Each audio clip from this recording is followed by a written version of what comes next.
فراد.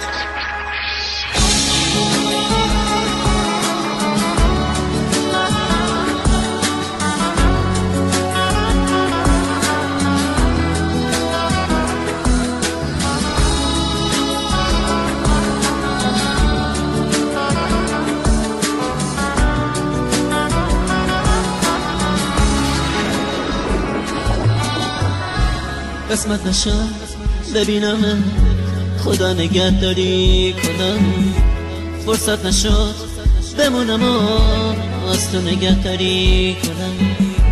گفتم اگه ببینم دل کندنم سخته برام، اگه یه وقت بگی نرو رفتن پر از درد برام.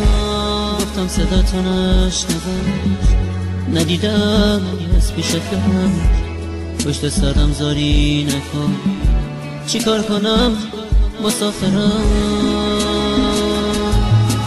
من میرم ولی باز تو بدون، همیشه یاد تو از خاطر من فراموش نمیشه. گل من خوب میدونی بی تو تک و تنهام عزیزم، اگه تو نباشی میمیرم.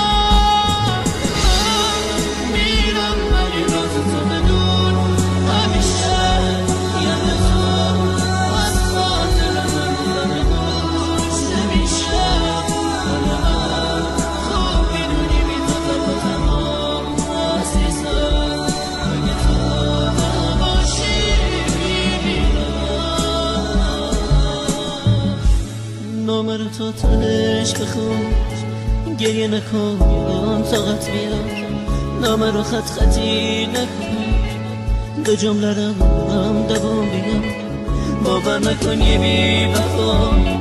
نامه میذارم و میرم، نه قسمت زندگی اینه، به کی بگم